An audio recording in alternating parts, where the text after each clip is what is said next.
tá?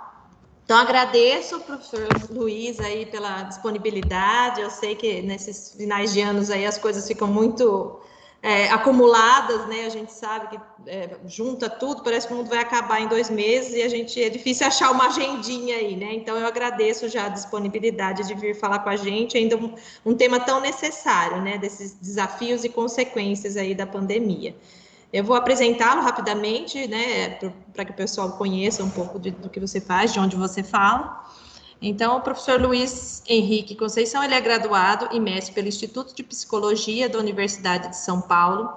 Desde 2012, ele trabalha como coordenador de formação do Instituto Rodrigo Mendes, liderando a equipe que elabora e desenvolve cursos com foco no tema educação inclusiva em seus aspectos filosóficos, políticos e legais.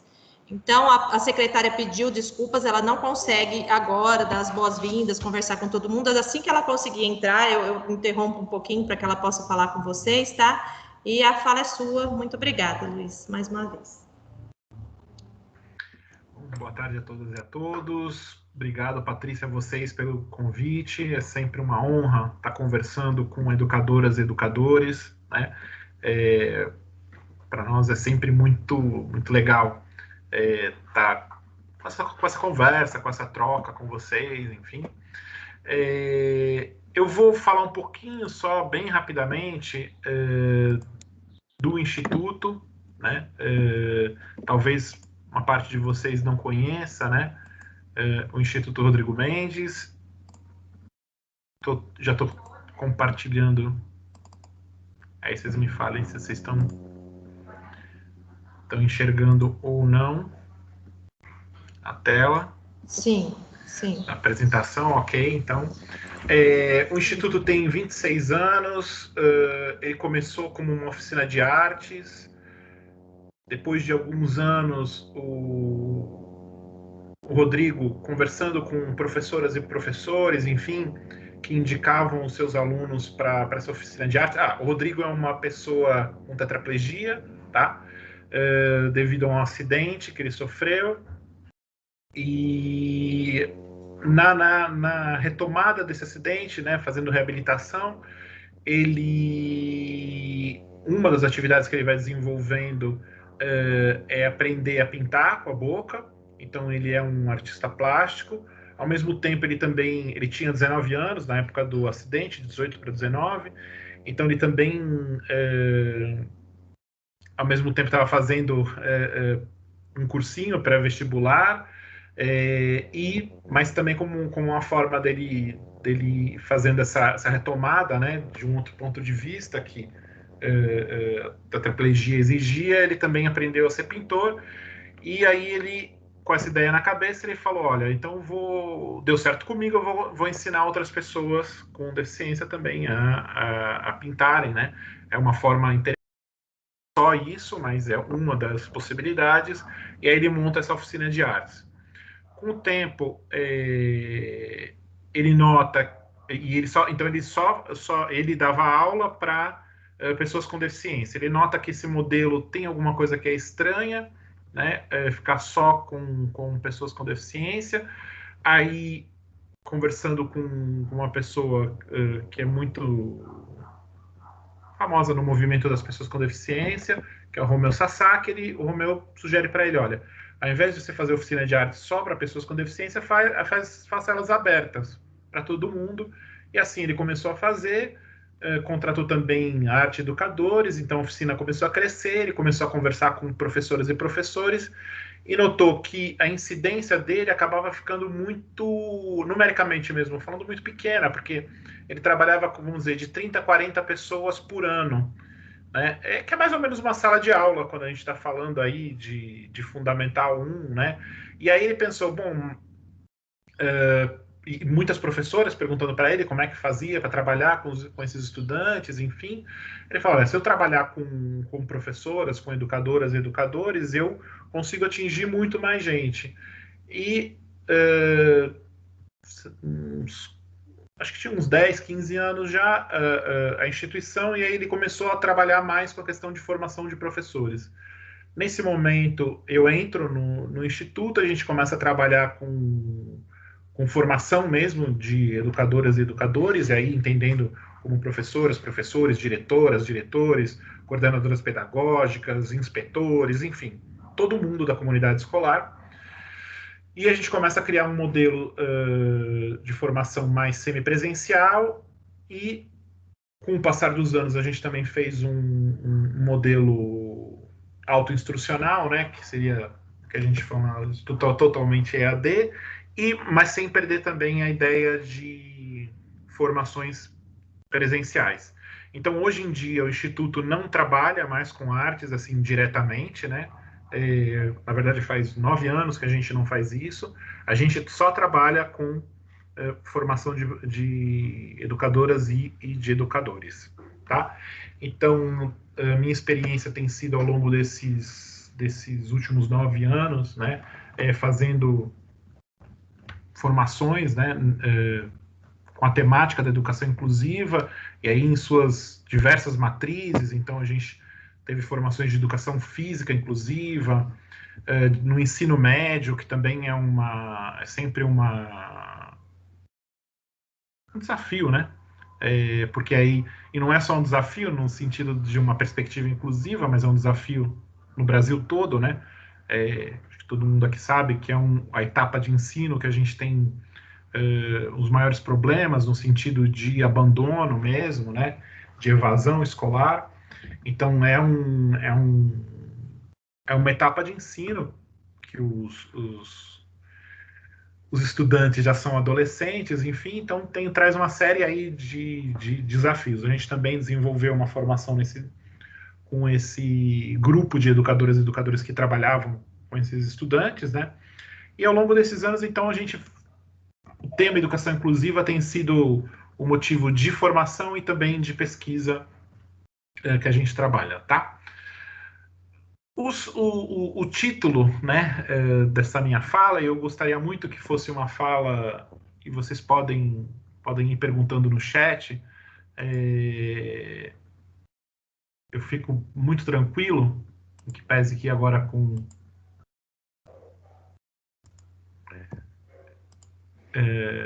com essa questão mais de fazer essa conversa, né, por essas ferramentas, às vezes fica um pouco difícil, mas eu vou tentar, na medida do possível, ir respondendo para vocês também via chat, então não se acanhem, tá bom? Então, essa breve apresentação aí do Instituto, para vocês saberem de onde... um ponto muito importante, né? Já ia esquecendo.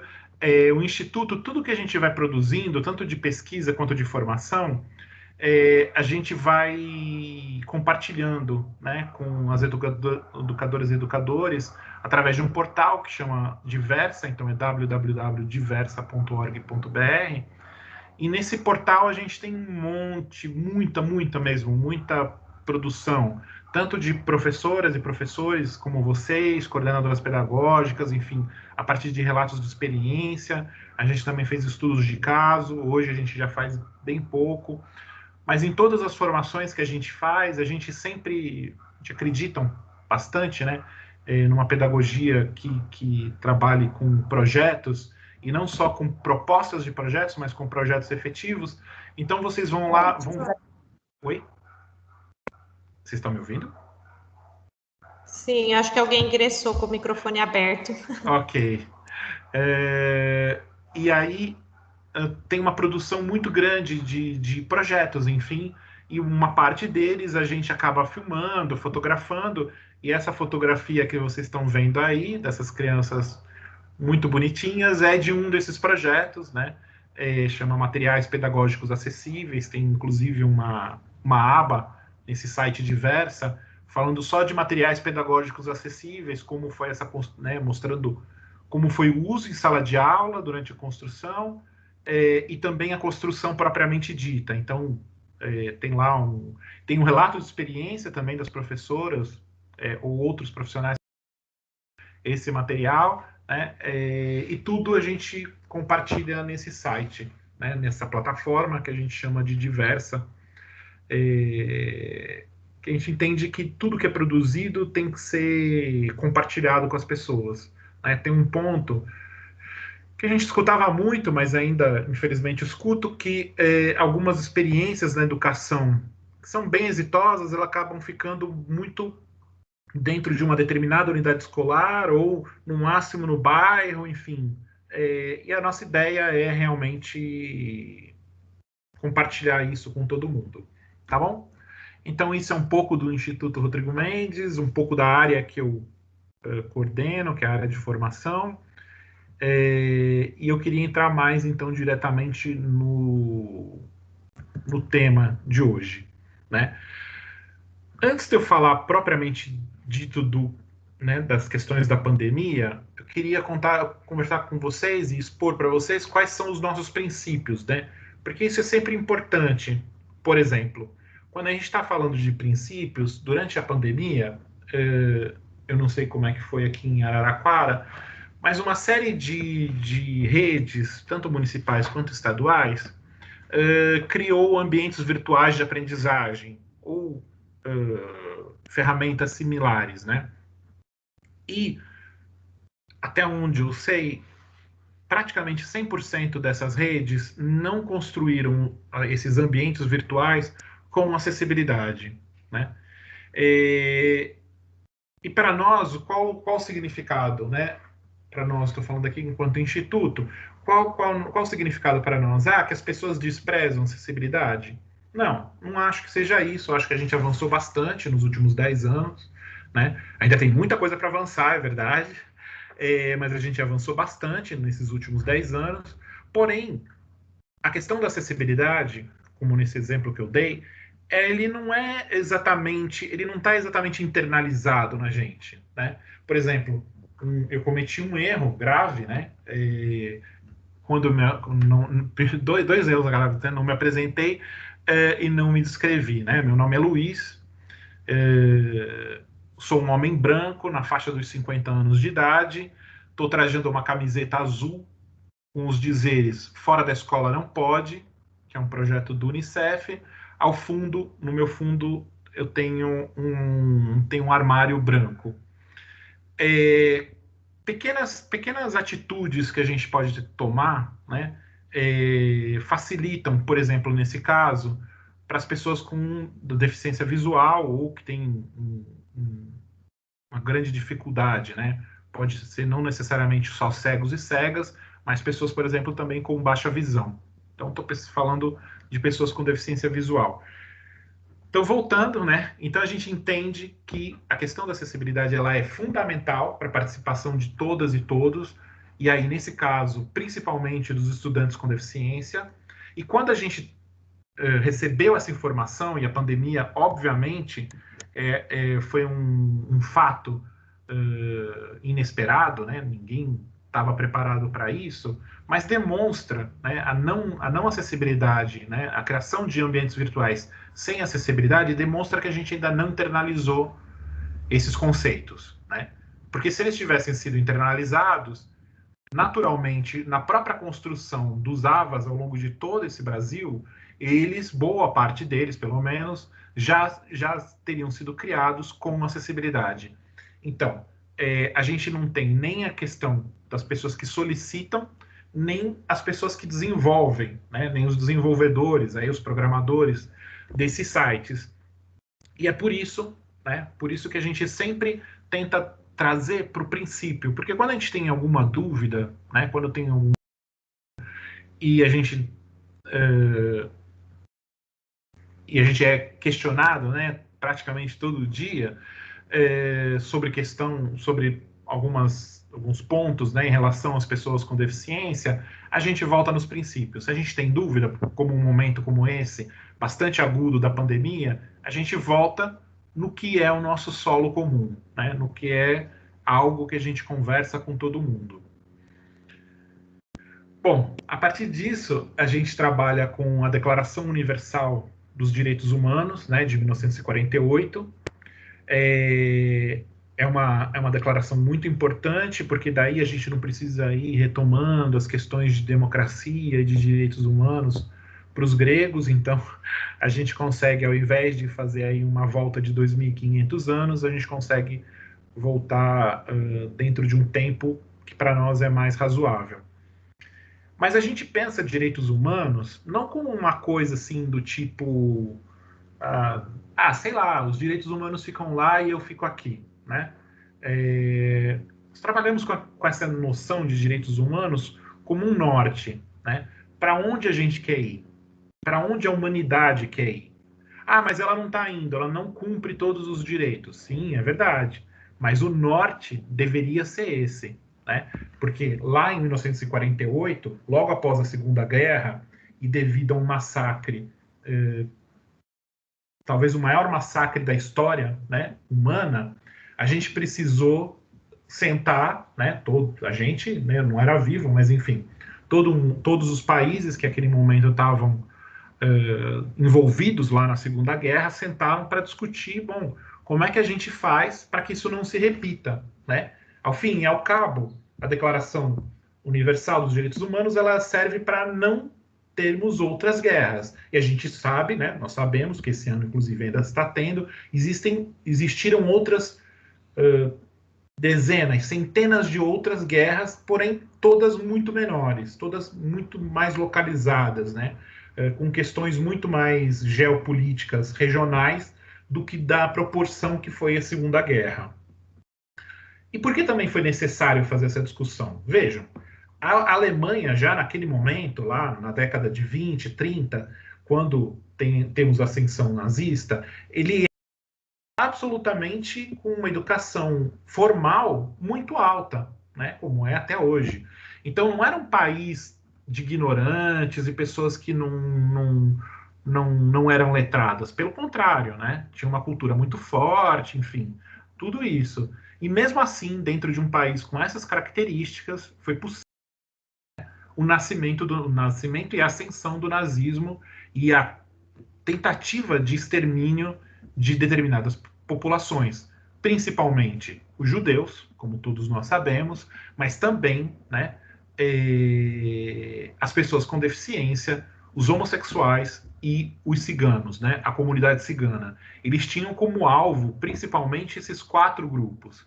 Então, muitas pessoas com deficiência também foram mortas pelos nazistas devido a ideia, né, de eugenia que eles tinham dentro, né, da ideologia deles de que todos os alemães deveriam ser perfeitos, enfim, né, e obviamente quando eles olhavam pessoas com deficiência, eles não viam essa perfeição, né, corporal e exterminaram muitas dessas pessoas naquele momento. Bom, para a gente não falar só de um passado que é triste, a gente depois de muitos anos, muitas décadas, né? Essa é a última convenção em relação a um segmento, né? Depois a gente vai ter outros protocolos da ONU em relação não mais a populações vulneráveis, mas a questões específicas. Bom, de 48 até 2006, a gente teve uma série de declarações e de convenções, por exemplo, em relação a mulheres, a questão étnico-racial, que no Brasil a questão de negras e negros, mas em outros países outras questões, questões dos indígenas, enfim, a gente teve uma sequência muito longa, desde a década de 60 até 2006. E, né, não por acaso, o segmento das pessoas com deficiência foi o último a ser contemplado em 2006 pela ONU, em 2008 pelo Brasil, a partir de um decreto legislativo, né, do 186, que é incorporado no Brasil com status de Constituição. Isso significa que nenhuma outra lei no Brasil pode ir contra a Convenção sobre os Direitos das Pessoas com Deficiência, então isso também é um ponto muito importante, né? A partir da própria nomenclatura, tenho certeza que vocês já ouviram muitas expressões em relação a esse segmento, como deficientes, portadores de deficiência e coisas dessa natureza. Vejam, essas expressões, essas designações, né, desse grupo, ele tem a ver com o seu momento histórico. E a partir de 2006, por conta da discussão desse segmento, dessas pessoas, elas preferiram serem chamadas de pessoas com deficiência, na tradução em português. Essa mesma mudança foi feita no espanhol, no inglês, enfim, em diversas línguas, eles mudaram a forma como as pessoas se referiam a elas, justamente porque carrega uma certa carga negativa, né? Deficientes, portadores, enfim, cada uma delas tem um certo sentido que eles entenderam que é negativo e, portanto, eles trabalharam com essa nomenclatura pessoas com deficiência. E por quê? Porque, em primeiro lugar, a gente tem que ver as pessoas, né? Agora, por que eles mantêm o com deficiência? Porque é uma característica importante. Então, eles não estão negando, não é uma coisa assim de falar, não, então a gente não tem um impedimento, né, que é assim que a convenção vai chamar, a questão biológica. Não, nós temos o impedimento, mas antes do impedimento, nós somos pessoas. Então, quando vocês olharem, e são as pessoas que não têm deficiência, né? Quando vocês olharem para nós, não nos olhem a partir da deficiência, nos olhem a partir de que nós somos pessoas. E por isso que ele está inserido dentro de direitos humanos, né? Porque é só por esse caminho que a gente pode olhar uma pessoa a partir dela como pessoa, e não pela deficiência. Eu sei que a maioria de vocês, e eu me incluo, né, quando a gente olha uma pessoa, naturalmente você busca determinadas características. E é comum, né, quando as características da deficiência são aparentes, a gente olhar para isso. Mas vejam, a gente olhar não significa que a gente vai avaliar e considerar essa pessoa a partir da própria deficiência. Então, eu não avalio uma pessoa porque, sei lá, o Francisco tem síndrome de Down. Não, ele é o Francisco, que, entre outras características, tem a síndrome de Down. Então, não é isso que define o Francisco. A síndrome de Down não tem essa capacidade de definição de quem é o Francisco, o que ele gosta, o que ele não gosta, como ele se relaciona com as pessoas, com a família dele, com os colegas de sala de aula, com a professora, enfim, isso não define Francisco. Francisco se define por uma série de características, né? Qual é o gênero dele, no caso do Francisco é um menino, né? Qual a cor de pele, enfim, uma série de características que também são importantes para a definição de quem é o Francisco.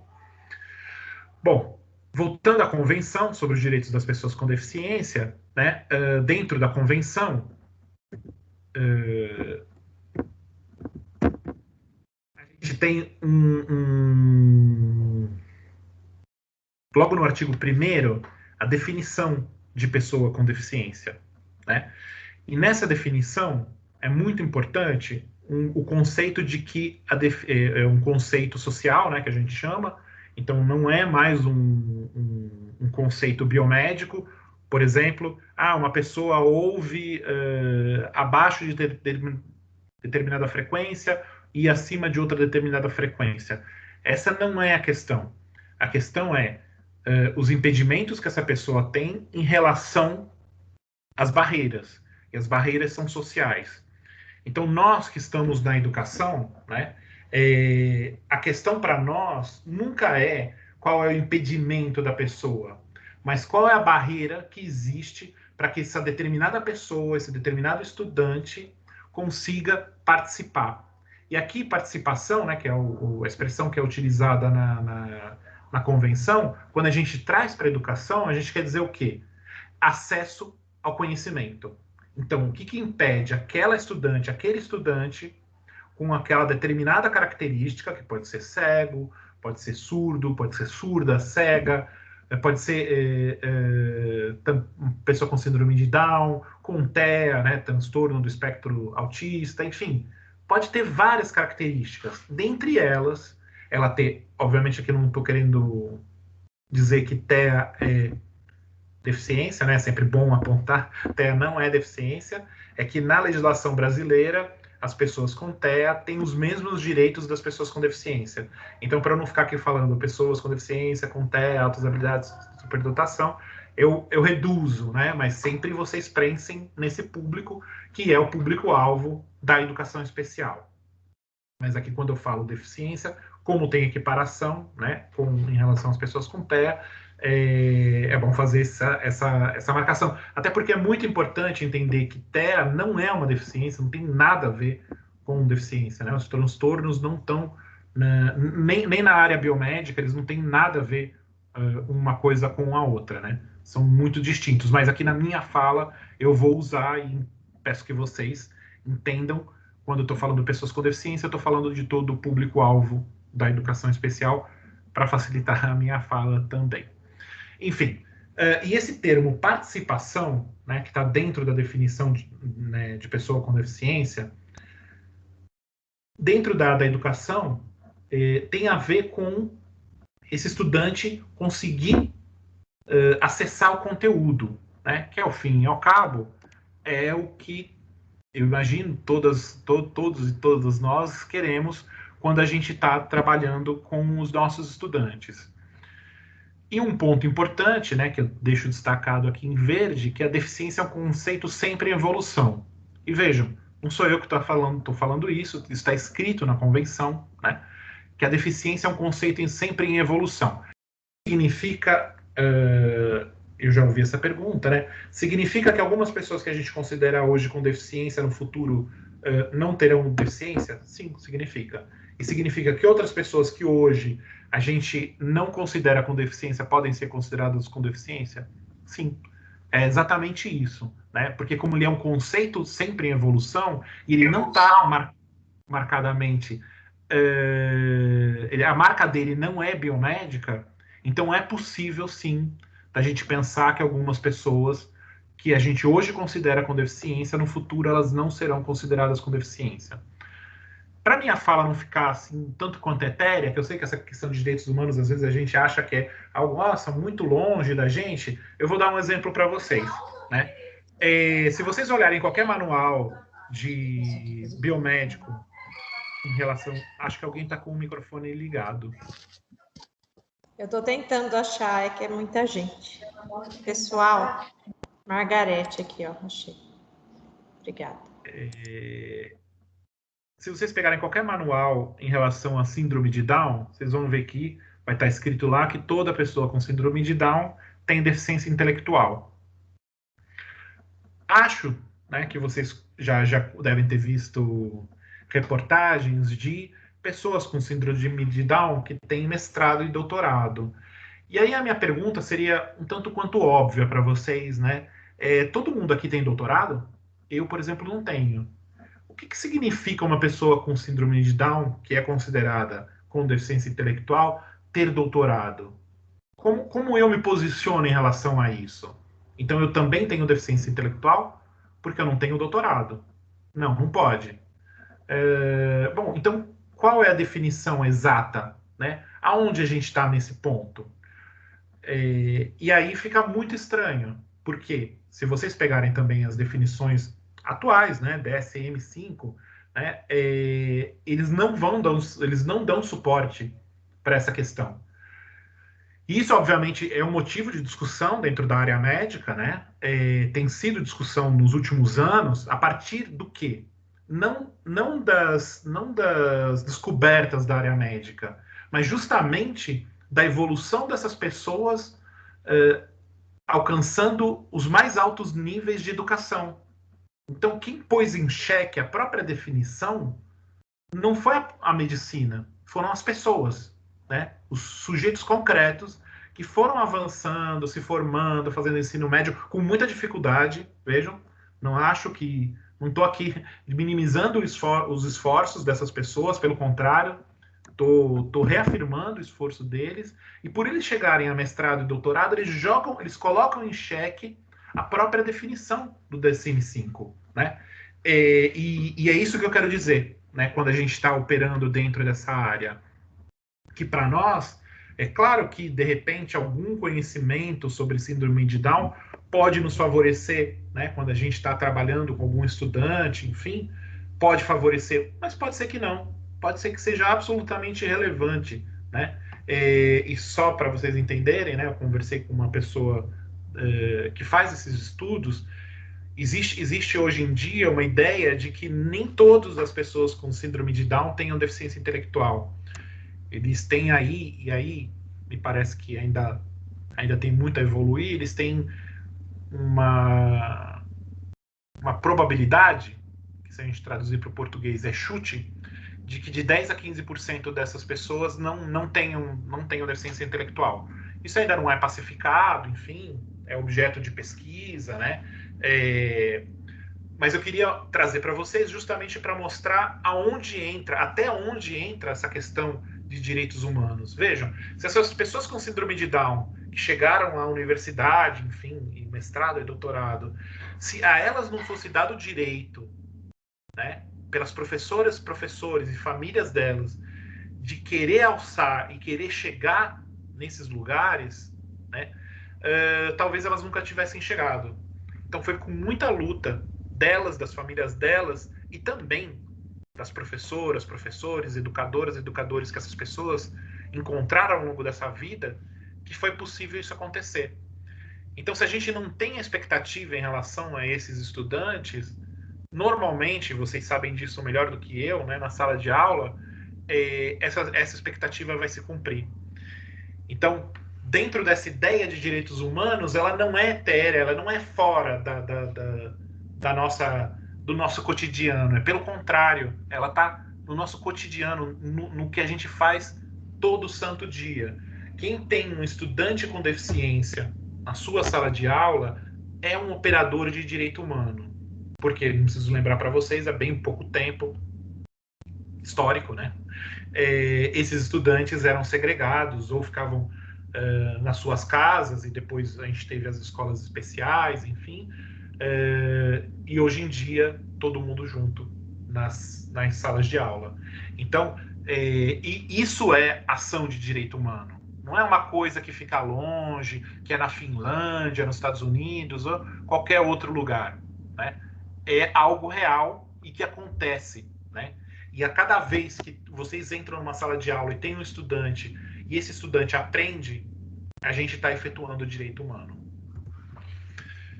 Bom, dentro da convenção, eu já fiz esse comentário, né? O decreto 186 de 2008, né? Vem a convenção em 2006, então na ONU, 2008, o decreto 186, que tem status de Constituição, e logo na sequência a gente tem em 2015 a promulgação da Lei Brasileira de Inclusão, Lei LBI, né, que então muita gente chama, ou o Estatuto da Pessoa com Deficiência. E aí na LBI, tanto na Convenção quanto na LBI, fala sobre muitos direitos, e um deles é o direito à educação, que é esse direito que a gente trabalha para garantir.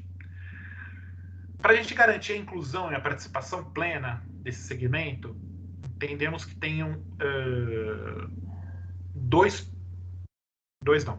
três pontos muito importantes: atenção integral, quebra das barreiras e apoios específicos, né?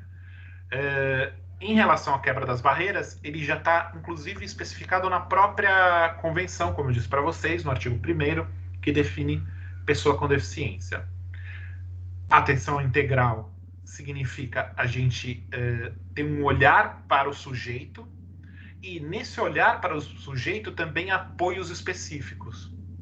Então, vejam, mesmo uma pessoa, vou usar sempre alguns dados concretos. Mesmo que vocês tenham, né, em todas as escolas, né, de Araraquara tenha acessibilidade total, com rampas e darará, seja tudo ok em relação à acessibilidade arquitetônica, vejam, talvez alguns estudantes de vocês precisem de outros apoios, né, que sejam específicos para eles. E isso não pode ser encarado, em hipótese alguma, como uma espécie de privilégio. Os apoios específicos em relação às pessoas com deficiência, isso também vale para outras políticas afirmativas, isso tem a ver com a equiparação de oportunidade, né? Para eles terem a mesma oportunidade que os demais estudantes, eles precisam de apoios específicos. Por exemplo, né, no exemplo que eu dei, talvez eles precisem, né? Vou usar uma suposição bem tola aqui com vocês. Vamos supor um estudante que usa uma cadeira de rodas motorizada, mas justamente porque ela é motorizada, o peso dela é maior, e para ela poder acessar a rampa principal de entrada da escola, que não está no ângulo exatamente do jeito que prega a NBR, ele precise que o inspetor ou a pessoa que fica à frente da escola, recebendo as crianças, precise que essa pessoa empurre, ajude ele a suplantar a rampa. Veja, isso não é um benefício, isso não é algo que pode ser considerado como algo que faça com que esse estudante tenha vantagem sobre os outros. Muito pelo contrário. Ele significa que esse estudante, para poder acessar essa escola, no interior dessa escola, precisa de um apoio específico. Eu sei que eu estou sendo bastante simplificando bastante, mas é que eu queria que vocês entendessem o grau do que é apoio específico, né? Porque muitas vezes, e eu tenho certeza que vocês também devem ter escutado isso em relação a outras políticas afirmativas, por exemplo, em relação a negras e negros, né? Quando o cara fala alguma coisa dessa natureza assim, ah, não, mas isso é preconceito invertido. Não existe isso. Absolutamente não existe isso. Justamente a ação afirmativa, o apoio específico e outras formas de redução da desigualdade, eles servem justamente para que essas pessoas tenham os mesmos direitos que as demais. Né? Uma vez que elas foram alijadas dos direitos ao longo de séculos, o que a gente faz hoje, né, dentro dessa perspectiva de direitos humanos, é tentar o máximo possível que elas tenham as mesmas possibilidades que as outras pessoas que estão dentro da sociedade brasileira.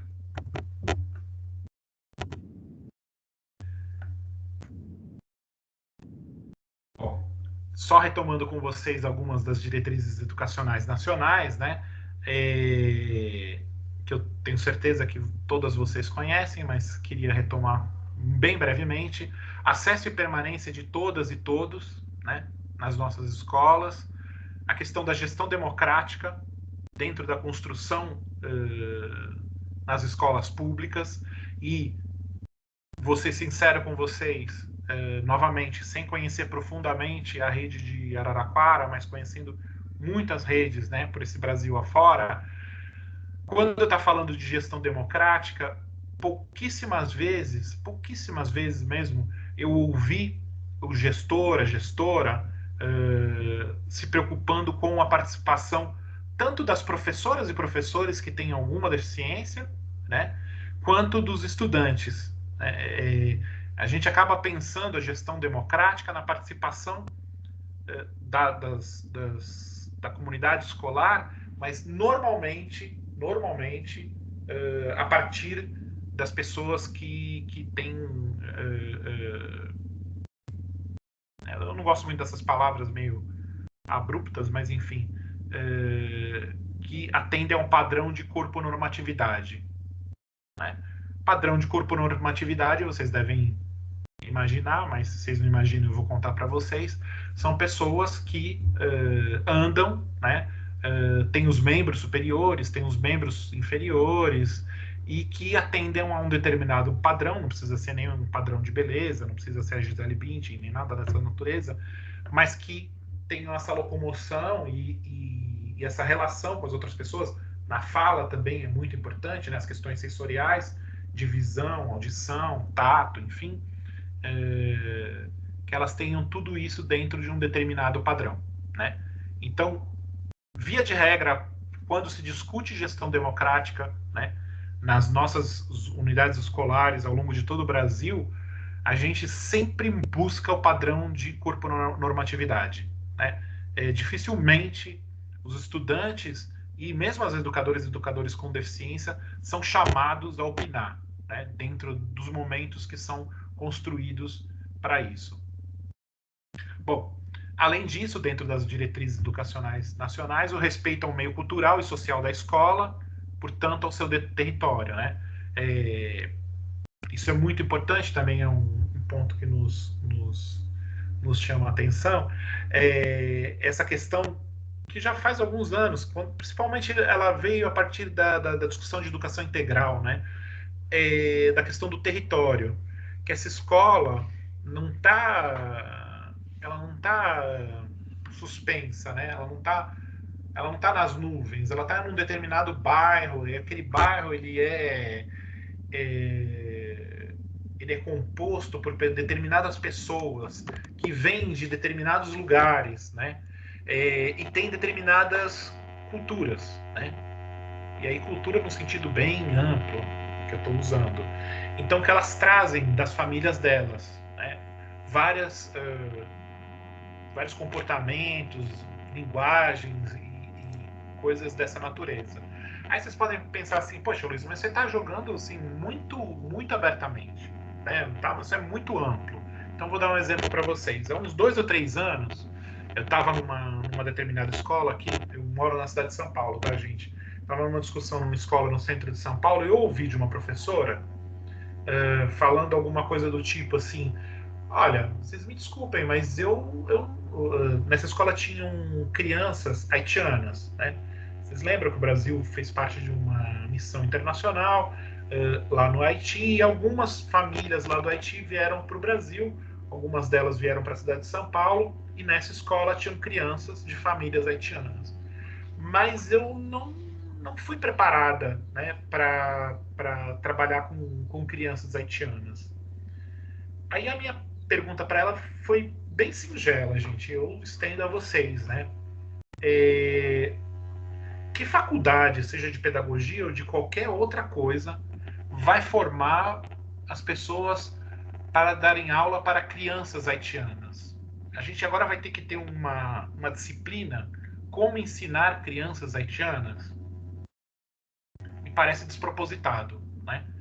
Obviamente eu estou usando esse exemplo bastante radical, mas que eu vi, né, ele de fato acontece. Isso tem a ver com respeito ao meio cultural e social da escola, a que território ela está, né? Que a gente ouviu muito, né, ouviu mais, hoje ouve menos, em relação às próprias crianças com deficiência, né? Que eu não estou preparada. Eu imagino e fico muito feliz que justamente o motivo de vocês estarem aqui hoje, né, nessa tarde, na frente de uma tela de computador, seja justamente para a gente poder pensar e vocês, né, ampliar a formação, espero, de vocês em relação a esse público. Mas a expectativa de que a gente esteja preparado para dar aula para determinada criança, a questão é, a gente está preparado para dar aula? E aí, em relação às características dessas crianças, a gente vai se preparando na própria relação. É claro que eu não estou dizendo aqui, né, e aí eu peço desculpas um pouquinho, só um pouquinho, né, para as gestoras da rede de Araraquara. É óbvio que isso não isenta a gestão de fazer formação, nem coisa dessa natureza. Não estou dizendo que vocês tenham que ser educadoras e educadores heróis, que tem que dar conta de tudo. Não. É óbvio que aqui está implícito, né, e isso também está nas diretrizes nacionais, né, de a criação de formação para vocês poderem trabalhar com todas as crianças, e não só as crianças com deficiência, as negras e negros, indígenas, quilombolas, também, se for o caso, se tiverem famílias haitianas, trabalhar também com as crianças vindas dessas famílias. Elas são concretas, elas existem, elas têm nome, sobrenome e têm interesse. Continuando nas diretrizes nacionais, isso está tanto na Convenção como na Lei Brasileira de Inclusão, né? A garantia de um sistema educacional inclusivo, cada vez mais inclusivo, né? Tendo como norte um sistema educacional inclusivo, a garantia de que os equipamentos públicos de educação sejam acessíveis para as pessoas com deficiência, inclusive por meio de transporte adequado. Eu sei que é meio chato, mas enfim, vou contar para vocês que todos os equipamentos de uso público, né, foi comemorado o ano passado 10 anos da lei que obrigava que todos os equipamentos de uso público em todo o Brasil deveriam ser acessíveis. E aqui eu estou falando só de acessibilidade arquitetônica, tá, gente? Não estou nem indo muito longe. Só o básico mesmo. Faz 10 anos que isso já devia ter sido feito. E vejam, quando eu digo de uso público, significa comércio, e dentro de comércio significa shopping centers, hospitais, escolas, bibliotecas, todo equipamento de uso público, né? Não só públicos, mas de uso público. Então, qualquer pessoa que vá abrir um restaurante hoje no Brasil deveria, por lei, garantir acessibilidade. E aí, gente, eu não preciso ir em Araraquara para saber que isso não está acontecendo, né? Eu vivo no mesmo país que vocês e sei exatamente do que acontece. Então, por isso que direitos humanos ele continua como norte. Mesmo que dentro desse processo a gente não tenha conseguido fazer, a gente continua mirando para que todos os equipamentos de uso público eles sejam acessíveis. Lembrando para vocês que a acessibilidade ele não favorece só as pessoas com deficiência. Ele favorece também as idosas e os idosos, né, que têm mais facilidade para entrar também nesses locais. Eu vou lembrar para vocês que cada vez mais o Brasil, a pirâmide etária dele está aumentando o número de idosos e idosas, então também é muito importante. Para quem já teve também filhos, né, filhas, quando você está usando o carrinho de bebê, também facilita muito ter rampas, né? Enfim, e pessoas que têm algum tipo de, não de deficiência, mas que têm algum tipo de dificuldade de locomoção, também acaba facilitando. Então, vejam, a gente acaba, com essa ação, atingindo um número de pessoas muito grande, um espectro de pessoas muito grande. E isso também, né, tem a sua reverberação dentro da educação. Eu uso o exemplo da acessibilidade arquitetônica porque ela, né, tem uma concretude muito grande, uma visualização muito fácil, e a gente consegue operar, né, com essa discussão de uma forma bastante clara. Além disso, ampliação da participação das pessoas com deficiência no mercado de trabalho mediante sua capacitação e qualificação profissional. Vou lembrar para vocês que na Constituição brasileira a educação é só um meio, ele não é um fim em si mesmo, né? A educação ela foi pensada, né, lá em 1988 como uma passagem para a gente ter bons e boas cidadãs e cidadãos, né? Então, que as pessoas exerçam a sua cidadania e possam ocupar postos no mercado de trabalho. Então, não existe, quando está tendo um certo entendimento equivocado em relação ao que significa aprendizagem ao longo da vida, né? Supondo que a pessoa tenha que ficar na educação por toda a sua vida. Não é isso que significa. Significa que ela tem direito a aprender outras coisas. Mas a educação formal, como a gente conhece, como a gente trabalha no Brasil, ela é um meio para a pessoa chegar a ser uma boa cidadã e também ela se qualificar para ser um bom profissional, né? A partir daí, essa educação ao longo da vida diz respeito a outras questões, por exemplo, inclusive, talvez, qualificar melhor profissionalmente, né? Então, está dentro, mas está também a questão, por exemplo, do lazer.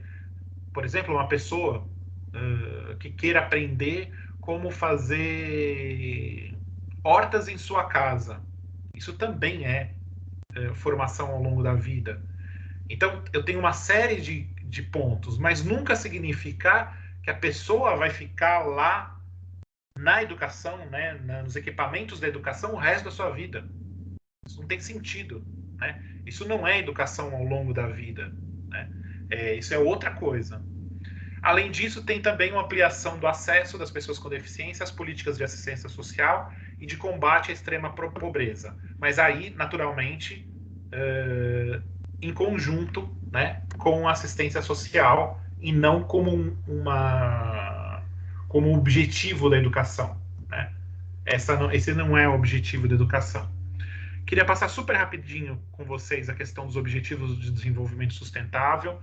Eu não vou me aprofundar aqui, são 17 objetivos, todos eles interdependentes, interligados, então não é possível você pensar em um ODS sem considerar os outros, mas naturalmente, como a gente está falando de educação aqui, a gente vai hoje joga um olhar mais específico em relação ao ODS 4, né, que é o de educação de qualidade, e a partir da criação dos 17 Objetivos de Desenvolvimento Sustentável, a Unesco e o Unicef, junto com o Movimento de Educação para Todos, o movimento mundial, se reuniram em 2015 na cidade de Incheon e, vamos dizer, eles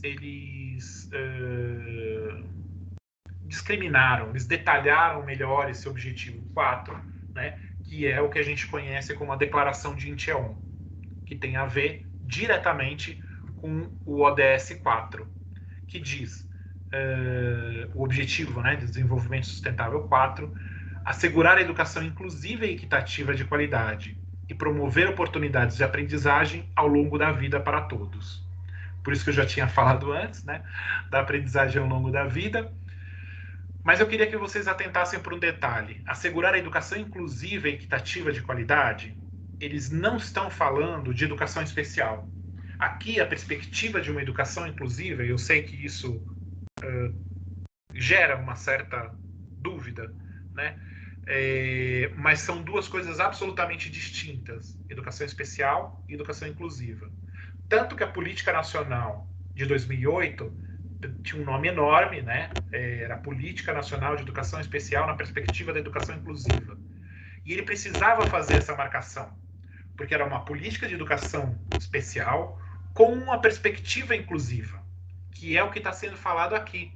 Uma perspectiva inclusiva, ela tem correlação direta com uma educação para todos, né?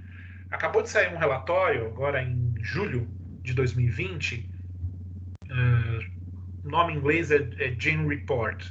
É um relatório da Unesco, né, sobre educação inclusiva. E eles reiteram, né, essa ideia de que educação inclusiva é uma educação para todas, todos e cada um. Que significa que todas as características têm que ser levadas em consideração. Então, em países, né, como o nosso, que de uma determinada, ao longo de muito tempo, né, as populações indígenas foram negligenciadas e ainda o são, é importante que a gente trabalhe numa perspectiva inclusiva, ou seja, de considerar as questões culturais dessas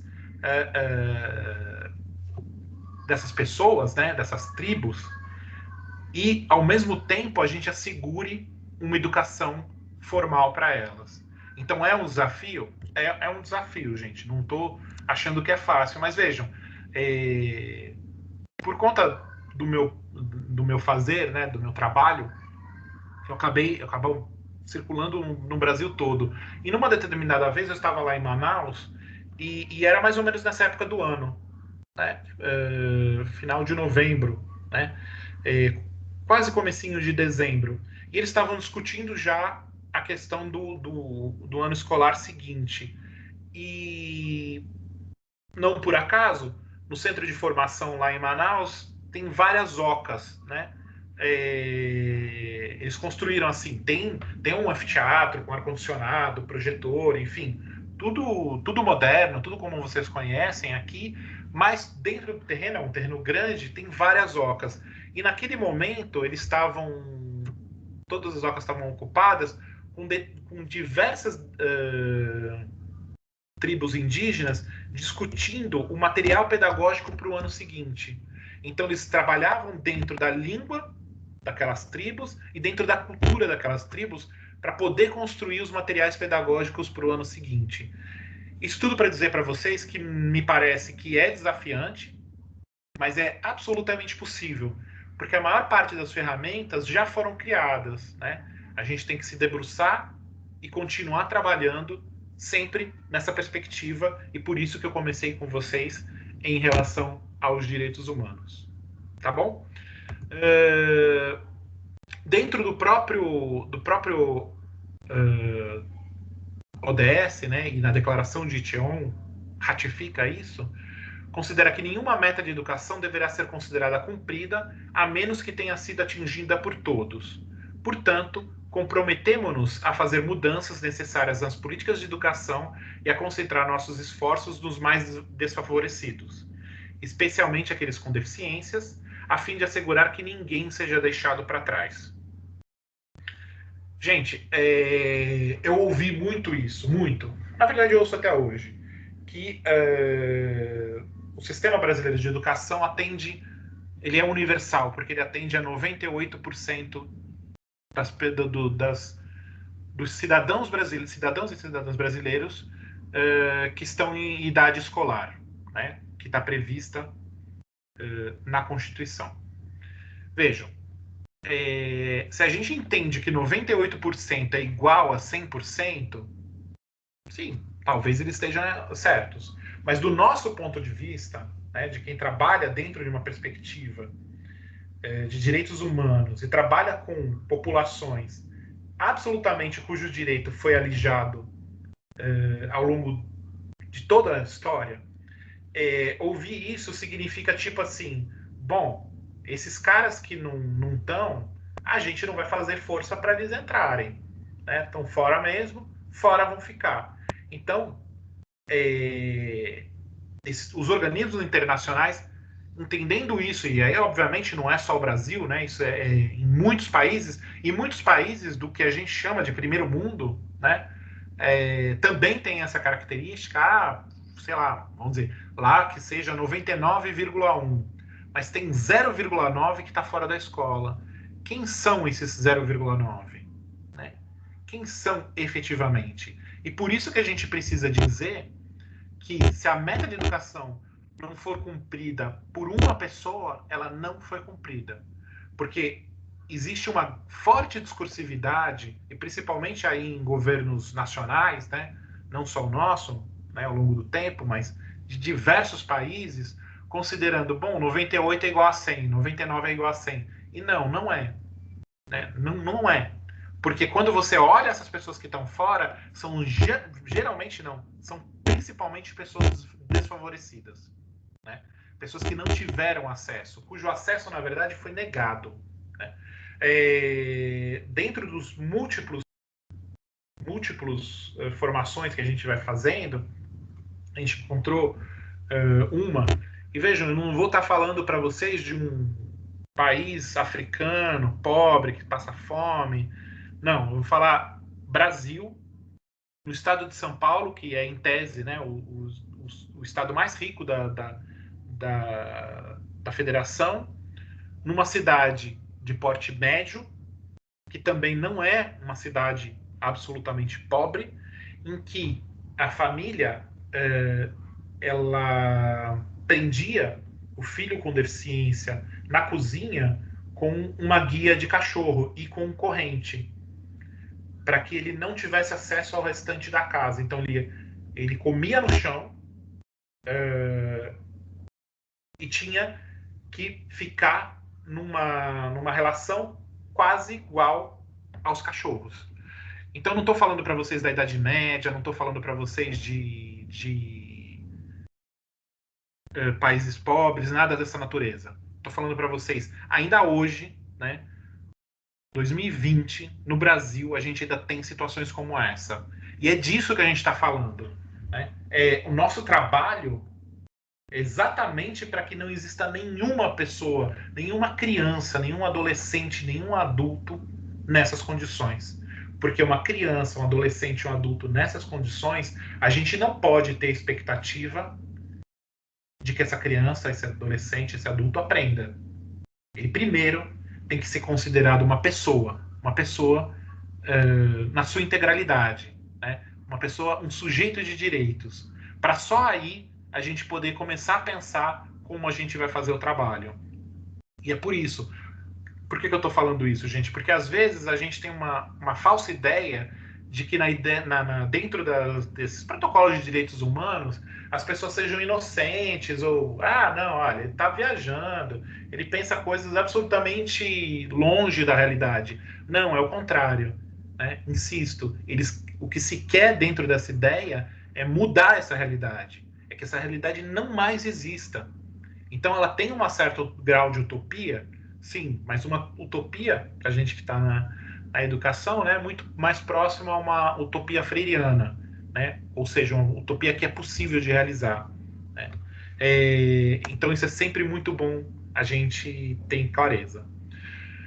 A partir de agora eu vou falar um pouco com vocês. Eu queria compartilhar com vocês. Patrícia, quanto tempo eu ainda tenho? Meu microfone, desculpa. É 3h30 o horário, mas aí são 3h10, teria 20 minutos, né? A gente combinou, mas não tem problema. Se ultrapassar um pouco também não tem problema, não. Tá bom. Tá bom? Bom, eu queria compartilhar com vocês um artigo, né? Eu vou falar um pouquinho sobre ele. Se eu não conseguir falar sobre ele todo, estou pondo aqui para vocês a referência do artigo, né? São duas autoras, a Liliane Garcês e a Patrícia Davi. Com uma delas eu já escrevi alguns textos, enfim, que estão lá no Diversa, né? Alguns desses textos, enfim, escrevi vários textos, mas eu queria trazer para vocês um pouco esse texto, porque eu acho que ele é um texto que sintetiza muito bem. Ele foi escrito num momento que a gente estava começando a pandemia. Estava muito aquela ideia, volta, não volta, vai voltar, mas quando não volta, enfim. Tenho certeza que todo mundo aqui passou por isso, né? Um pouco dessa incerteza. E aí elas pegaram e produziram esse artigo, né? Luiz, só um minutinho. Depois tem como colocar no chat esse link aí? Eu acho que o Adolfo já pôs, pelo que eu estou vendo aqui. Já coloquei. Ele tem acesso à apresentação, ele vai mais rápido que eu. Tá ótimo. Não, tudo bem, obrigada.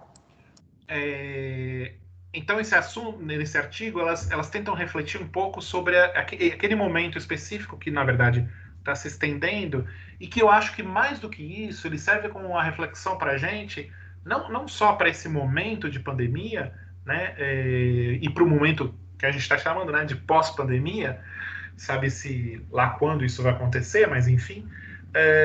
Mas mesmo no pós-pandemia, quando a gente já estiver até esquecendo um pouco desse negócio de pandemia, quando a gente já estiver contando para os nossos filhos, para os nossos netos, nossa, sei lá, em 2020 teve um negócio muito diferente, né? Espero que ele nunca mais se repita, então que a gente conte mesmo, né? Daqui a 10, 20 anos a gente conte falando como se fosse história, né? Como nossos avós, nossos pais nos contavam determinadas histórias que falavam, nossa, mas acontecia assim mesmo, né? E que nossos filhos, filhas, netos e netas pensem isso, nossa, mas isso aconteceu mesmo, né? Como é que vocês sobreviveram a esse caos, né? E acho que ele serve também para isso. O que eu quero dizer, gente, é que ele serve tanto para nossa reflexão nesse momento que a gente está vivendo, de pandemia e tal, quanto de pós-pandemia, quanto para todas as fases, né, do nosso fazer, né, do nosso fazer enquanto educadoras e educadores. Bom, no lado esquerdo aqui no meu slide, vocês estão vendo o símbolo do ODS 4, porque boa parte desse conteúdo, né, ele é pensado a partir do ODS, da Declaração de Incheon, né? E não por acaso, foi por isso que eu retomei um pouco esse caminho com vocês, né? Para a gente poder chegar nesse texto e vocês entenderem mais ou menos da onde elas estão fazendo as enunciações. Elas dão 9, chamar de dicas, vai? 9 dicas para como fazer esse trabalho durante a pandemia.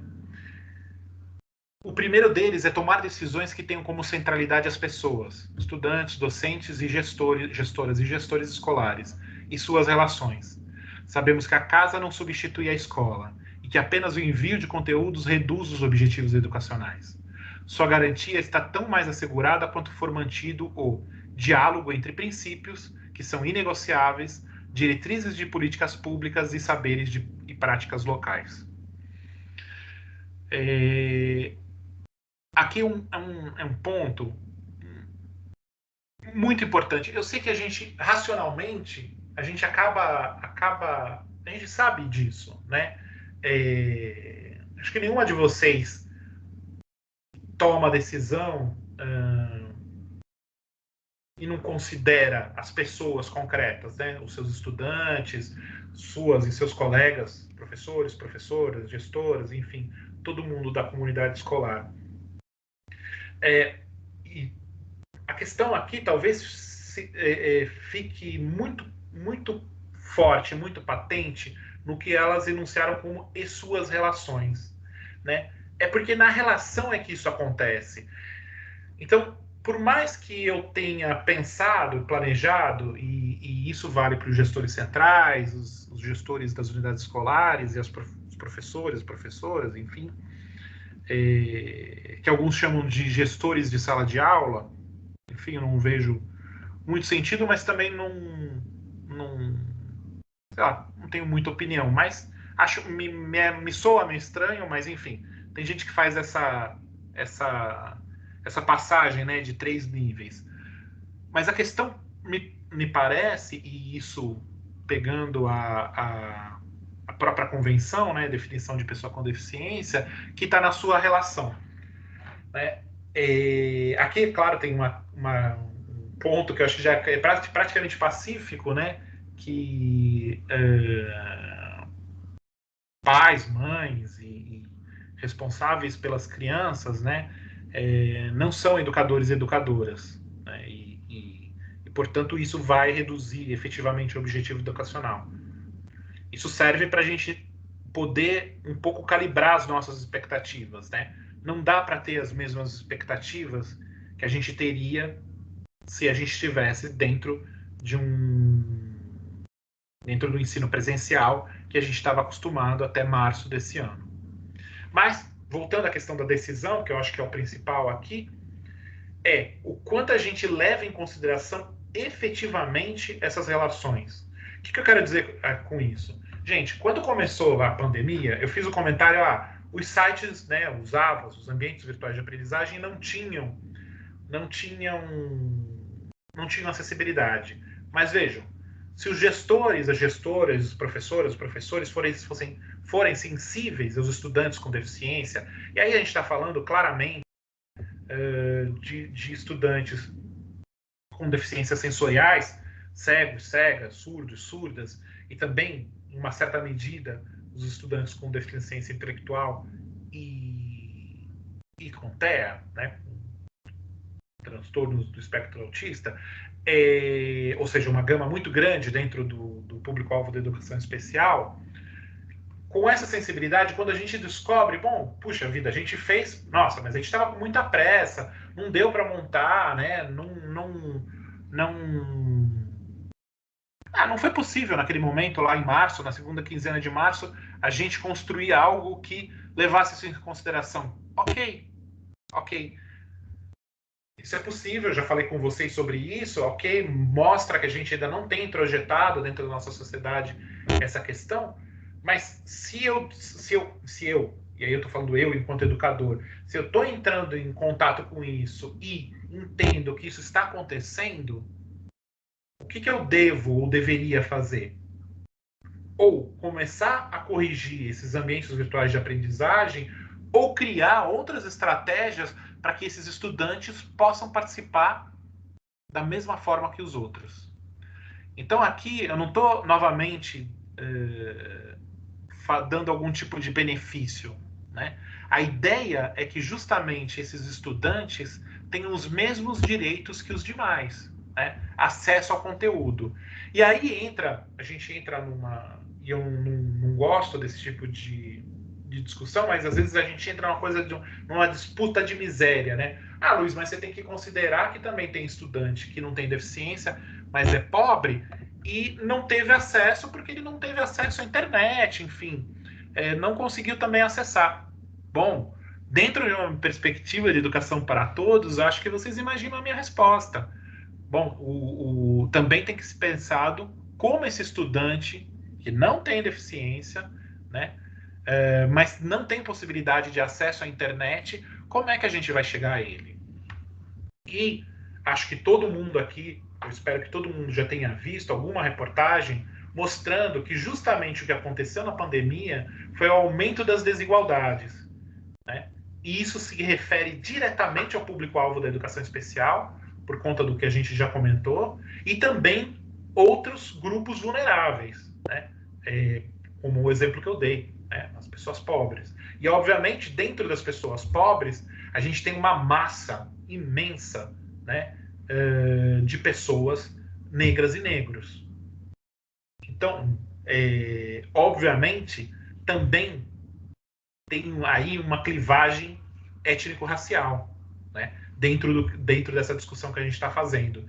Então, qual a nossa centralidade? Eu gostei um tanto quanto da fala do secretário de Educação do Estado de São Paulo, né, o Rosselli.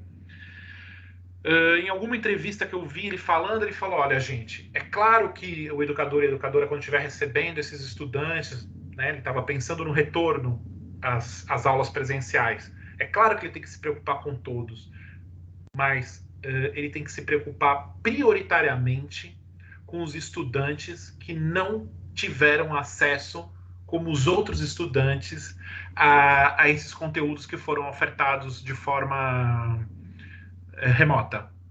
Vejam, isso é uma tomada de decisão, né? E isso significa ter na centralidade as pessoas. E aqui, vou chamar a atenção para vocês, não só dos estudantes, mas principalmente porque, enfim, é o fim, né, da educação, como a gente estrutura, mas também os professores, as gestoras, os gestores, todo mundo, né?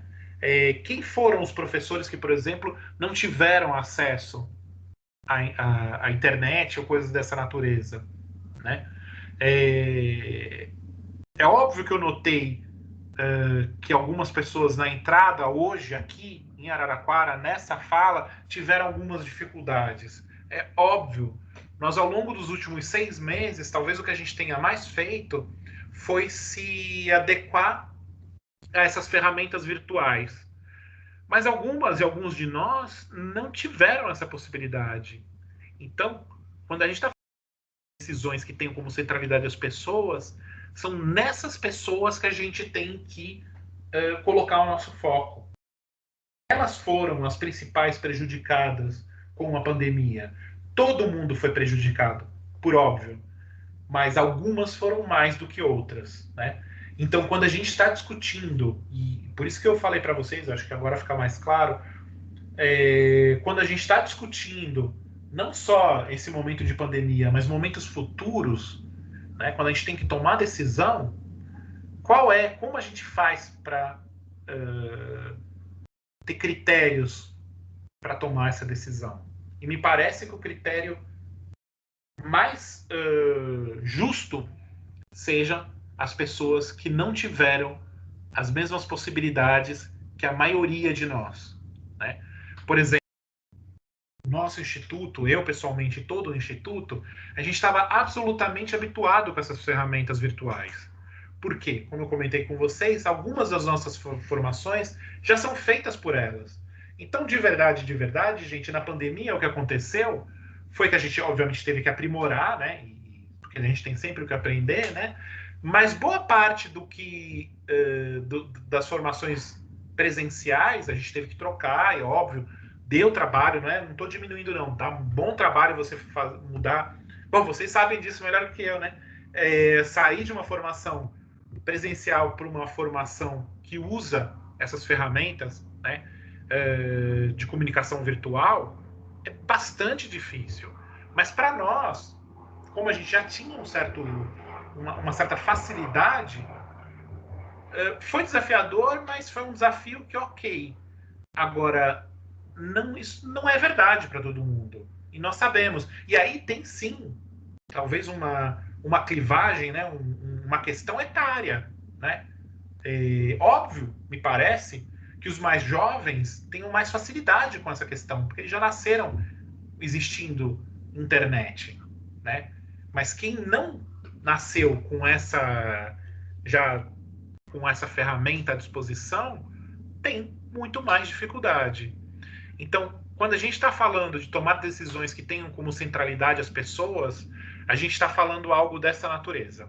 A gente está falando assim, bom, ok, na pandemia todo mundo foi prejudicado, mas quem foram os mais prejudicados? E a partir daí a gente começa a tomar as nossas decisões, tanto no nível da gestão central, quanto no nível da gestão da unidade escolar, quanto as professoras e professores em sala de aula. O segundo ponto, né, a segunda dica que elas dão é viabilizar e potencializar a participação ativa do conjunto de profissionais da educação que atua no território. Ignorar que as decisões são postas em ação em contextos diferentes e que educadores e educadoras são aquelas que têm competência para estar juntas nesse processo pode aumentar significativamente sua possibilidade de fracasso e contribuir para aprofundar as desigualdades. Bom, gente, aqui me parece que todos vocês devem ter notado, é uma fala diretamente com as gestoras e gestores centrais. Em muitos municípios por esse Brasil afora, né, as gestões elas foram construindo esses ambientes virtuais, enfim, e formas de tentar compensar a mudança do ensino presencial para o ensino remoto, sem ouvir as educadoras e educadores das suas redes. E isso, via de regra, acabou fazendo com que boa parte dessas redes fracassassem nessa passagem do presencial para o virtual. Por quê? Porque quem conhece de verdade, né, as turmas, as crianças, os adolescentes com quem estão trabalhando são as professoras e professores, são as educadoras e os educadores. E não ouvi-los e não ouvi-las faz com que esse processo seja mais penoso e com... Elas colocam aqui, né? Um aumento significativo na possibilidade de fracasso. É isso. Uma possibilidade muito grande de não dar certo. Da gente estar fazendo uma espécie de educação de faz de conta, né? E tenho certeza que não é o ponto de vocês, mas podem acreditar que ao longo desse Brasil aconteceu muito isso. E quanto mais a gente trabalha com todos e todas, né, que fazem parte dessa rede, todo mundo podendo fazer suas críticas, fazer seus elogios, fazer... Alguém está com o microfone aberto. Pessoal, microfone. Estou tentando achar aqui, peraí. Tereza, achei.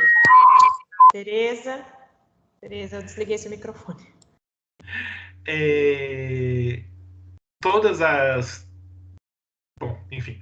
as pessoas que compõem, né? Porque, gente, a gente acredita de verdade, né? Que as pessoas trazendo os seus saberes, seus conhecimentos e a gente construindo junto, a gente constrói um produto melhor, né? E aqui, esse segundo ponto que as autoras trouxeram, ele trata justamente disso. Porque às vezes a gente fica falando assim, alguma coisa, os saberes e tal, aí fala assim, puxa, mas, esses caras não me ajudam em nada, né? Ou, eu não preciso disso, ou coisas dessa natureza. Vejam, quando a gente está num momento como esse da pandemia, um dos pontos que se mostraram bastante sensíveis para a gente ter uma boa educação foi justamente ouvir todo mundo que faz parte desse processo. Isso foi motivo, muitas vezes, de êxito. E não ouvir, que é o que elas estão colocando aqui, é motivo de fracasso. Gente, eu vi que são quase 3h30. Eu não vou passar os 9 com vocês. Eu já dei a indicação. Acho que vocês têm plena possibilidade, capacidade de ir lendo os outros e interpretando. Acho que eu já dei aqui algumas chaves da leitura desse texto, né? que é bastante interessante e, ao mesmo tempo, ele faz essa discussão maior e uma discussão também, seja para os gestores centrais, para os gestores de unidade escolar, sejam para as professoras e professores. Tem várias, eu prefiro chamar de dicas, né, ideias, né, de possibilidades. Então, eu vou interromper aqui a, a apresentação, né, dos 9, e vou pular mais para os 2 últimos slides. Vocês estão vendo? Não, ainda não.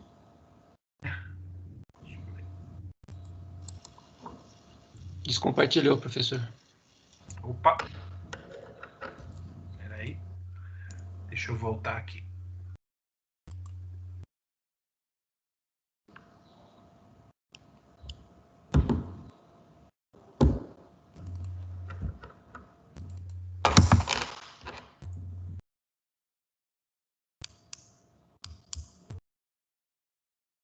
Deixa eu aproveitar e já ir pedindo para o pessoal que quiser fazer alguma pergunta, alguma coisa sobre a fala, ou pontuar alguma coisa, se quiser já ir levantando, clicando aí na mãozinha que tem aí, a plataforma já organiza em ordem de quem pediu para falar. Aí, assim que ele terminar, eu já abro para quem quiser falar no microfone, tá? Vocês estão... Só um segundo.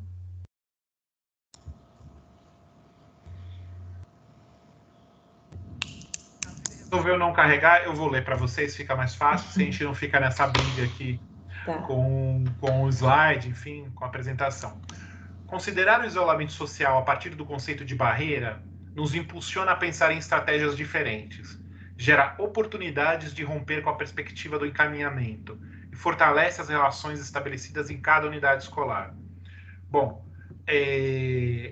a gente ainda está, né, no isolamento social e por isso que a gente trouxe, inclusive existe uma perspectiva, né, de uma segunda onda, a gente já está vendo na Europa acontecendo isso.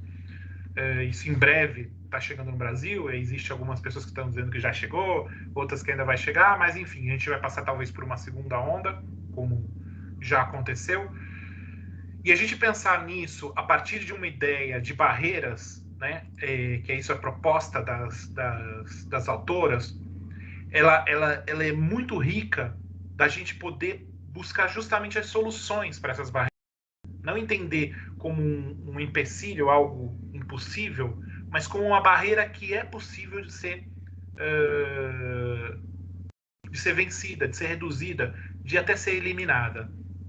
E quando elas falam da perspectiva do encaminhamento, elas estão pensando fortemente nos estudantes com deficiência, que em larga medida, em muitos locais, né, o que aconteceu, o que acabou voltando a acontecer os estudantes com deficiência são problemas da professora do AEE. Então é tipo assim, o Juquinha que tem síndrome de Down, bom, isso é problema da professora Mariana, né? Não é meu. Não. É da professora de sala de aula comum. A professora Mariana, do AEE, ela apoia a outra professora da sala comum. Ela não é a professora do Juquinha. Isso é muito importante. Em muitas redes, né, tivemos um monte de problema com essa questão da pandemia. Mas se tem uma coisa que foi positiva, né, que a gente viu, já constatou, já é empírico, assim, de ouvir muitas pessoas falando, é que a relação entre as professoras da sala de aula comum e as professoras do AE se fortaleceram durante a pandemia. E isso, para nós, é um motivo muito de muita felicidade mesmo, né? Isso, bom, se teve tudo de ruim que teve a pandemia, mas se a gente conseguiu que as professoras da sala de aula comum conseguissem dialogar, né, com as professoras do AE, propiciando o que a gente chama de trabalho colaborativo, né? Vocês vão ver muito por aí essa expressão, né? Trabalho colaborativo. O trabalho colaborativo é isso. É vocês juntas, professoras da sala comum, com as professoras do AE, construindo estratégias, formas de ensinar todos os estudantes. Não é ensinar o estudante com deficiência, é ensinar todo mundo daquela sala de aula. Esse é o ponto. Essa é a questão. E se a gente conseguir, com essa pandemia, chegar nesse nível, nós vamos... nós, não sei, né? Eu vou ficar muito, muito feliz. Porque esse é o intuito, né? Fazer com que múltiplos profissionais trabalhem em prol da transmissão de conhecimento para todos os estudantes de determinada sala de aula. Então, com isso eu encerro, né? Agradeço aí ao Adolfo por ter colocado já o link do artigo, e vocês fiquem à vontade, se vocês ficaram com interesse, espero que sim. Mas dei aí uma palhinha para vocês dos 2 primeiros. Fiquem à vontade para quem quiser continuar lendo, tá bom? Então, agradecer a Patrícia e a atenção de todas vocês. Muito obrigada, Luísa. Alguém quer fazer alguma colocação, alguma questão? Até agora ninguém levantou a mãozinha aí. Eu só queria colocar a questão inicial aí, que você falou dessa incorporação da ideia, né? Assim, eu particularmente fiquei tocada no sentido dessas atividades que nós estamos oferecendo, inclusive, né? Porque não foi pensado em momento algum em colocar algum intérprete, alguma coisa. Inclusive, nós temos algumas atividades que vão ocorrer nas próximas semanas, né? Tem inclusive um que é deficiente visual, que vai participar, ele é atleta paralímpico e tal. E eu falo da gente não ter essa cultura mesmo de incorporação mesmo da ideia, né? Eu me senti, assim, particularmente tocada e, assim, até meio sem jeito em não ter mesmo pensado nesse sentido para organizar essas atividades online. Como você fala muito da questão dos gestores, né? A gente que está numa posição aqui que deveria organizar dessa forma, foi uma fala que, para mim, me tocou nesse sentido, entendeu? Que bom, Patrícia, eu fico muito feliz. Veja, às vezes as pessoas tomam com um puxão de orelhas, mas a gente, eu insisto, a gente entende que é processo. E processo histórico é isso, né? Alguns padrões culturais que a gente tinha, né, que a gente tem, na verdade, e que precisam ser desconstruídos, né? E aí as pessoas falam, não, mas isso é muito radical. Mas não tem nada de radical, né? Na verdade, está tudo na lei. Então não adianta só ter na lei. A gente tem que ter como padrão de cultura mesmo. E eu entendo perfeitamente o que você está falando. Veja, o Instituto mesmo, quando a gente começou a fazer vídeos, a gente foi aprendendo o que é acessibilidade e qual a melhor acessibilidade. Se vocês pegarem vídeos antigos, nossa, vocês vão ver que tem um vídeo assim, tem um vídeo com Libras, outro vídeo com audiodescrição, outro vídeo com legenda.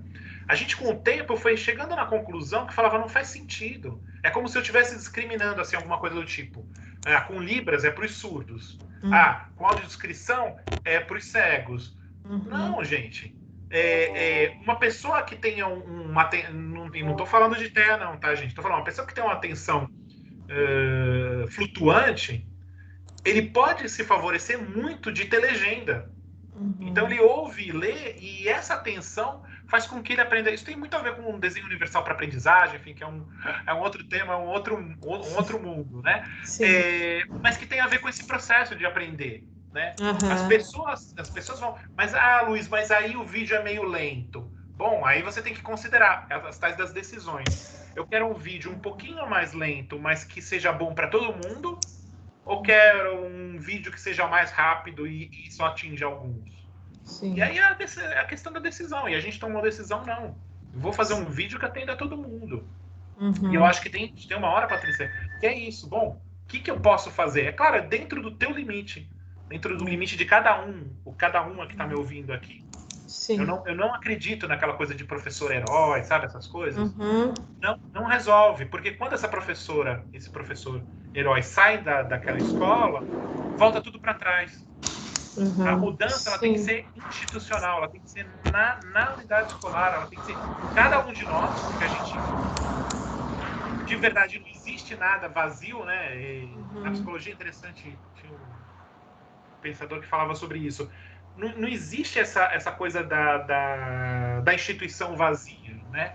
Ela é preenchida por pessoas. Somos nós que fazemos essa instituição. Sim. Existe a SME de Araraquara, existe a Patrícia, a Roberta, empresa, enfim, existem as pessoas. E se Sim. essas pessoas, e Paulo Freire já falava isso, se essas pessoas mudam, muda a cultura dessa secretaria. E aí é nisso que a gente acredita e é nisso que a gente investe. Eu acho que é questão de desarmar um pouco, porque a gente também fica com aquela coisa de receio. Ah, eu não posso isso, eu não posso aquilo, um receio. Foi até assim, contando um caso, o que vai palestrar que é deficiente, eu não sabia como eu fazia para conversar no chat, no Zap. Eu falei, meu Deus, eu escrevo, eu mando áudio, aí ele começou a escrever. Aí a moça que trabalha comigo, Patrícia, mas hoje tem tanto recurso, ele deve usar, né? Porque aí eu mandava só áudio, depois eu vi que ele respondia por escrito. Então, assim, são coisas que a gente também tem que ir um pouco desarmado e tentar aprender, tentar ver qual a melhor forma, né? Eu acho que, acho que o caminho é esse, né? A gente não sabe, não tem ainda incorporado mesmo essa ideia e é procurar mesmo os caminhos para melhor fazer isso, né? Exatamente isso. A gente tem que, mas a gente tem que ter abertura. Sim. Não adianta esperar que o outro vai fazer por exemplo, uma coisa que a gente sempre fala, as pessoas, vou dar um exemplo fora da educação, da área do trabalho, tá? Talvez você já tenha escutado. Mas eu abro a vaga para pessoa com deficiência, que são sempre grandes empresas, tá? Tem que ter mais de 100 funcionários, enfim, tem lá uma série de regras. E o empresário chega e fala pra gente assim, alguma coisa do tipo, mas eu abri a vaga e não veio ninguém. Gente, novamente, quem sempre foi excluído, quem sempre foi estigmatizado e colocado em gueto, ele não está acostumado a participar. Não adianta você abrir como se fosse para uma pessoa qualquer. Não é, mas isso é privilégio. Insisto, gente, não é privilégio nenhum. É simplesmente essas pessoas nunca tiveram os seus direitos mínimos respeitados. Então, se eu estou fazendo uma chamada, eu tenho que ter a humildade. Eu sou dono de uma empresa, de mais de 100 funcionários, gente, é uma empresa grande, né? Eu tenho que ter a humildade de falar assim, bom, com quem eu falo para mandar os anúncios para esse segmento? Eu não conheço, mas tem gente que conhece. Então, vamos lá. É isso que você está falando, é boa vontade. Fala assim, eu quero aprender, eu quero entender o que está acontecendo. Não adianta simplesmente eu colocar uma placa ou um anúncio na internet, eu tenho vaga. Não adianta, as pessoas com deficiência não estão acostumadas, né? Claro que algumas estão, estou meio generalizando, estou meio generalizando, mas normalmente as pessoas que estão mais habituadas já estão empregadas. Essa é a contradição, né? Então, quem não está empregado é justamente quem não tem esse hábito. Por que não tem esse hábito? Porque nunca foi dado esse direito para ele. Então, essa pessoa tem que ir falar com pessoas que entendam. E não estou nem fazendo propaganda do Instituto, não, viu, gente? Porque a gente não trabalha com essa área. A gente só trabalha com educação. Mas a gente cansa, porque como é um instituto que trabalha com esse segmento, as pessoas vêm perguntar para a gente isso toda semana, gente. Não é assim, de vez em nunca. Não, toda semana alguém faz essa pergunta. E o que a gente fala? Procurem outras instituições que trabalhem com isso e que conheçam o segmento. É isso, a gente tem que estar aberto a dialogar com as pessoas, a conversar com as pessoas. Sim. Só um minutinho.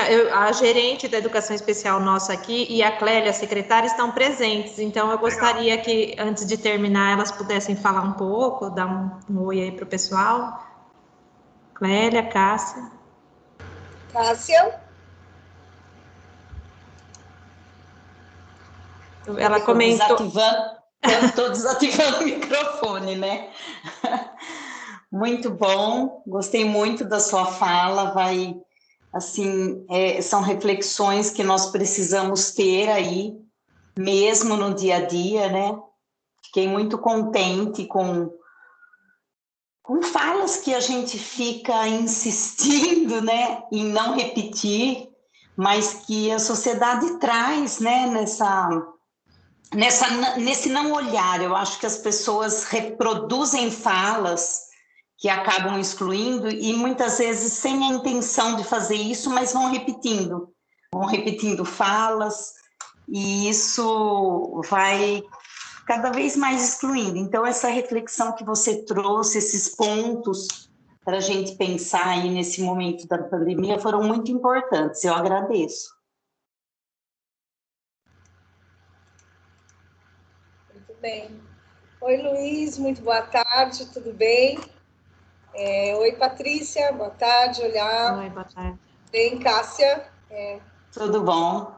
Pedir professoras formadoras, todas as professoras, professores, educadores e educadoras, Que bom que foi um sucesso, Luiz. Eu estou vendo por todos os comentários aqui.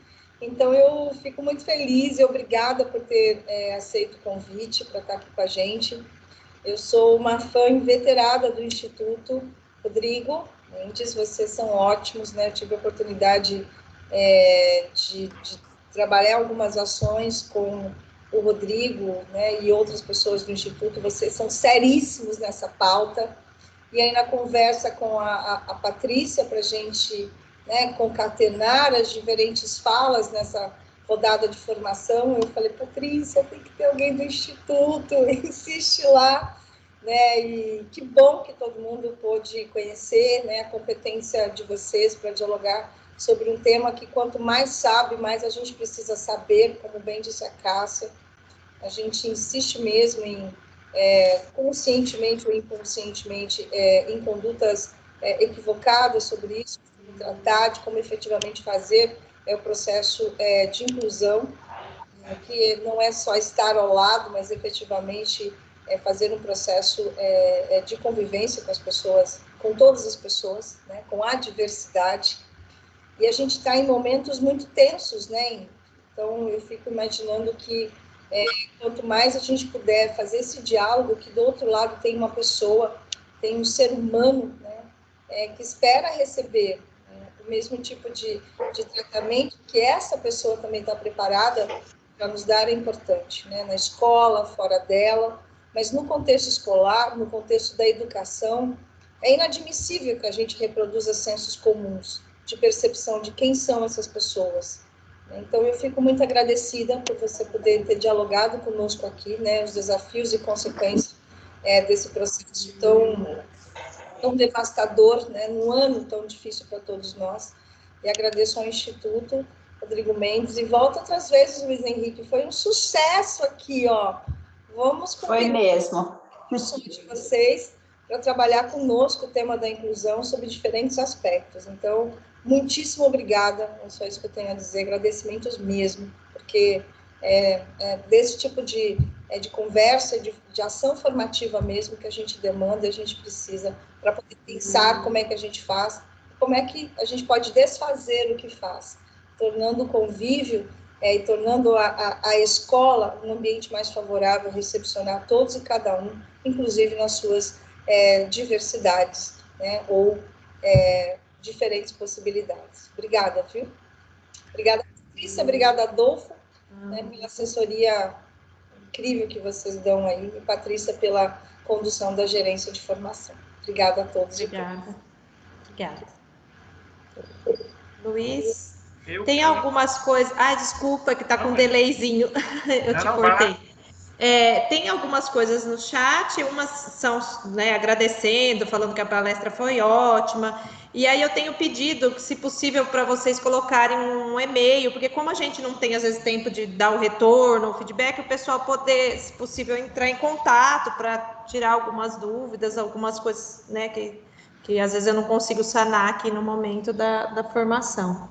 Tá. Se me pergunta, que certamente vai falar disso, mas o site do Instituto Rodrigo Mendes é simplesmente incrível. Tem coisas incríveis, desde como é que a gente pode trabalhar as ações da escola, pensando protocolos Covid, né, pós-Covid, ou convivência com Covid na escola, tem ações para formação, tem realmente uma página muito bacana, muito interativa. Vale a pena lá dar uma passada na página. Luiz, já fiz a propaganda. Obrigado. Eu já coloquei aqui do Diversa, www.diversa.org.br.